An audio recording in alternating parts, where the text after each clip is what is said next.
As 2024 nears its end, I think it's time to look back at some of the horror movies that have been released over the past year, and there have been some really good ones. So let's rank the 5 best horror movies of 2024 on this episode of Ranking Rumble.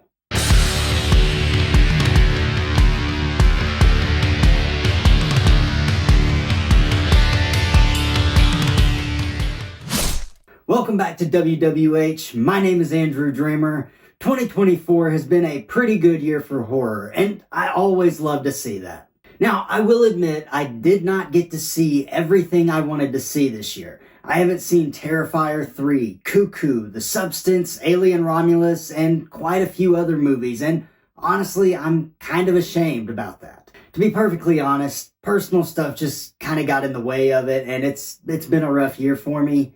I'm doing the best that I can though, so when I say that I appreciate all of you who watch my videos, I truly mean that. But I did get to see some amazing movies nonetheless, and I want to talk about those movies today. I'll be ranking my 5 favorite horror movies that I've seen this year, but before we dive in, go ahead and let me know down in the comments what your favorite horror movie from this year has been. Oh, and also, I want to give an honorable mention to Winnie the Pooh, Blood and Honey 2. Not necessarily because I loved the movie, but because it's 1,000 times better in every way than the first one. And I think they made a lot of improvements, and to be honest, I'm quite intrigued with the whole Poohniverse thing that they're working on. I'll be keeping an eye on that for sure, and honestly, an eye is all I really can keep on it because only one of mine works, so yeah. But anyway, it is bell time now, so grab your popcorn and make your way to your seat. Let's head down to the ring. Starting us off at number 5 is going to be Maxine. This is the third part of the X trilogy directed by Ti West, and I really enjoyed this movie. There's not a bad movie in this trilogy. If I was going to do a quick ranking of the entire trilogy, I would probably say my favorite one is X, then Maxine, then Pearl. That's just my opinion on it. If it's different than yours, that's okay. It doesn't really matter. They're all very good movies. I just like the aesthetic of Maxine with that kind of 1980s backdrop in LA. I'm a big fan of those kind of time periods in Hollywood. I'm a big fan of it. That's part of the reason that I loved Once Upon a Time in Hollywood so much. I like seeing that setting. But this movie had a pretty interesting story to me. You had the inclusion of the Night Stalker, Richard Ramirez, kind of as sort of a backdrop with the setting as well. And I thought that it was really intriguing, the kind of choices that they made. I thought Maxine had grown a lot, and those events from the original movie had really changed her in some ways, but kind of reinforced who she was in a lot of ways either, and I think that was interesting to explore. From the get-go with this trilogy, there were a lot of parallels between the characters of Maxine and Pearl, and those are just further cemented in this movie. There was a lot of brutality, there was a lot of gore, but not nearly as much as X, that's for sure, but there were still some very brutal moments in this, and I thought Kevin Bacon did a very good job in the role that he was given. It was a weird character, but Kevin Bacon's just such a talented actor that he pulled it off, and it just worked. And I gotta say, one of my favorite parts of this movie was getting to see the Psycho House and the hotel. I absolutely loved that whole thing, what they did with that scene, and it's awesome to me. I love it. By the way, don't forget to body slam that subscribe button so you never miss any of the heart-pounding, chill-inducing 5-star matches we have here at WWH. We're not just wrestling with horror. We're delivering it to your screen every week. Coming in at number 4 is going to be The First Omen. This prequel, it was something that I did not expect to be all that great. I expected it to just be another run-of-the-mill sort of possession movie that I just wasn't too big on, because I'm not a huge fan of possession movies or religious horror or anything kind of along those lines. They're just not for me, typically. But The First Omen absolutely worked for me. I loved everything that they did with this movie. There were some differences in the story between this one and the original movie that didn't necessarily connect fully, but I think it warranted its existence enough to be a credible entry in that franchise. And they definitely left it open to where they could do more branching things with these new characters rather than going on with Damien's story now that we know that there are two kids instead of just the one. And I genuinely thought that there were some pretty creepy moments in this movie, and it definitely held its own in this year where we had a lot of heavy hitters coming out in the horror genre. Coming in at number 3 is Abigail. This is the first movie that Radio Silence has worked on since they did Scream 5 and Scream 6. It's easier to say Scream 5 than to just call it Scream. But I digress. So, Abigail tells the story of a little girl that is kidnapped by this group in order to get ransom money from her very rich father. Now, what this group doesn't know is that this little girl is a vampire, and so is her father. And this little girl is actually a very, very strong vampire who is used to assassinate her father's enemies, but she's only doing it really to gain his approval because that's all that she really wants when you get down to it. Now, you have a very talented cast here as well. Melissa Barrera plays the protagonist of the film. You have a lot of other super talented people that I really enjoy in this movie. Kevin Durand being one of them. He does a great job. And again, everybody just does a great job. This movie was one that I kind of held off on watching because I just wasn't really sure about it. Again, vampire movies are not my favorite subgenre of horror, but I was pleasantly pleased with this one. Now, what I find cool about this is that this movie originated as a retelling of Dracula's Daughter, and you can still feel those themes throughout the film with the inclusion of Swan Lake being played because, that was sort of a pseudo theme song for the original Universal Monster movies, most notably on the original Dracula from 1931. But I enjoyed this movie a lot more than I thought I would, and if they were to do something else in this universe in the future, I would absolutely be down for that. Alright, number 2 in this ranking rumble is Late Night with the Devil. Now, as soon as I heard about this movie being released, it became immediately probably one of my most anticipated movies of the year.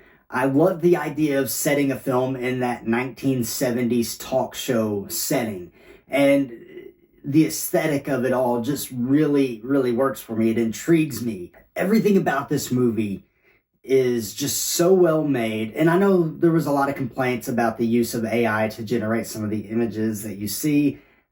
It didn't bother me. I understand the argument behind it, not wanting to take work away from real people, and I'm in 100% agreement with that, but I don't think the AI used in this movie was distracting, if that makes sense. I would always prefer it to be done by a real human, but I wasn't too distracted by it.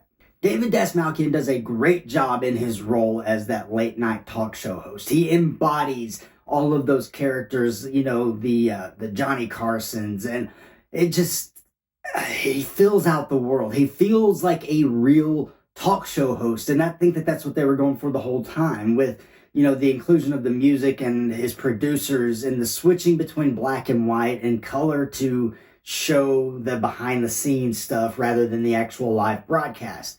Now, when you get to the actual story of the film, there's a lot of really interesting and really creepy things going on.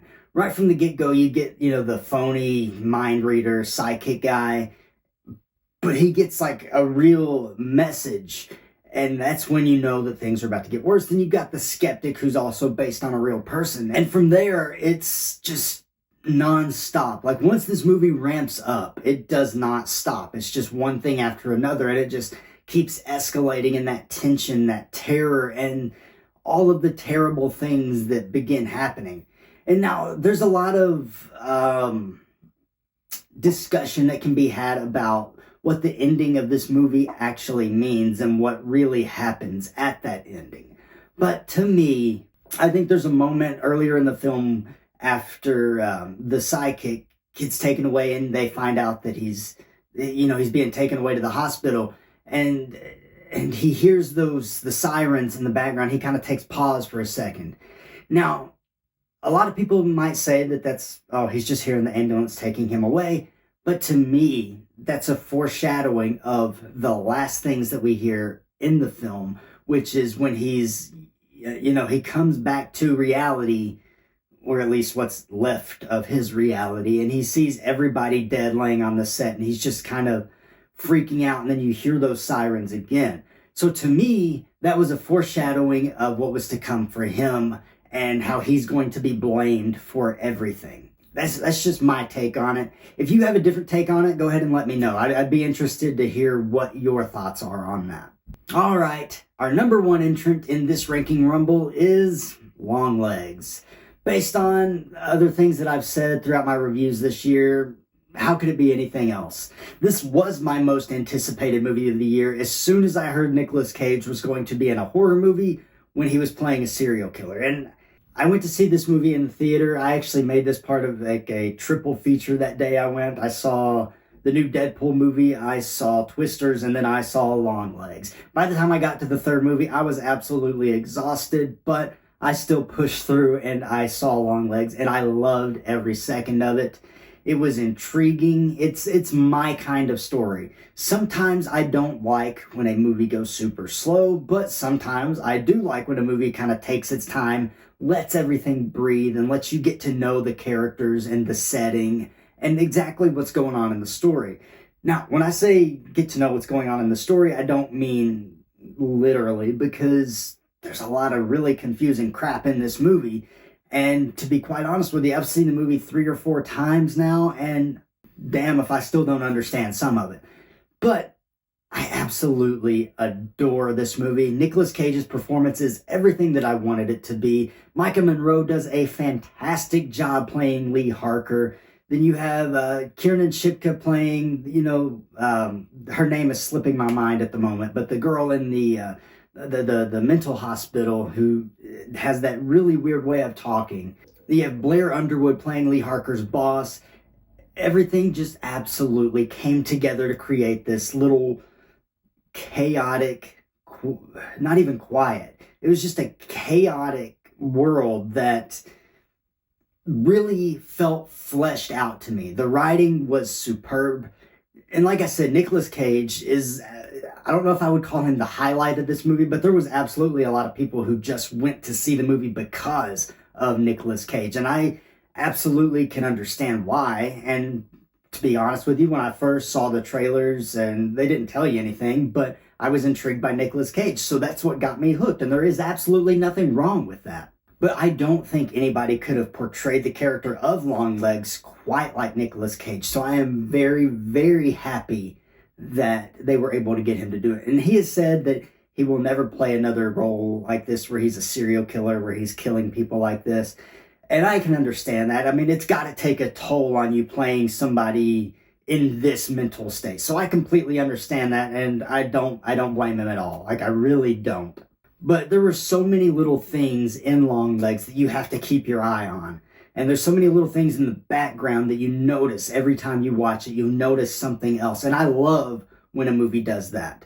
And not to mention the setting. Look, I grew up in the 90s, so a lot of this setting and the atmosphere of it felt very familiar to me. And I appreciate things like that. Like I said with Maxine, I like seeing those, not necessarily period pieces, but kind of period pieces. But I like seeing that world filled out with things that look familiar to me from my childhood. And it's kind of nostalgic in a way, even though this movie is very, very depressing. But all of that is why Longlegs is my favorite movie of 2024. But there you have it. Those are my 5 favorite horror movies from 2024. What did you think about my list? What's your favorite movie that I talked about? I know there are a few more scheduled for release, but I wanted to go ahead and make this list. And if that changes, then I'll do a follow-up video that reflect those changes. If you're interested in Redcon One products, I have a discount code that you can use to save 20% off of your entire order. Be sure to check that out. And you can also find all of my merchandise available at ProWrestlingTees.com/AndrewDreamer or right under this video here. And I've also been working on the WWH Patreon page and adding some new perks, so be sure to go check that out and consider joining us over there, or you can become a member right here on YouTube. All of the links are in the description below. Don't forget to like this video, share the video, and subscribe to the channel so you never miss any of the action here at WWH. Now that we've talked about my favorites of 2024, what were all of my thoughts on Longlegs, which was my favorite? Luckily, you could find out by watching the video that's appearing on your screen now. And remember, in the squared circle of horror, there are no countouts for nightmares. My name is Andrew Dreamer, and this is Wrestling with Horror.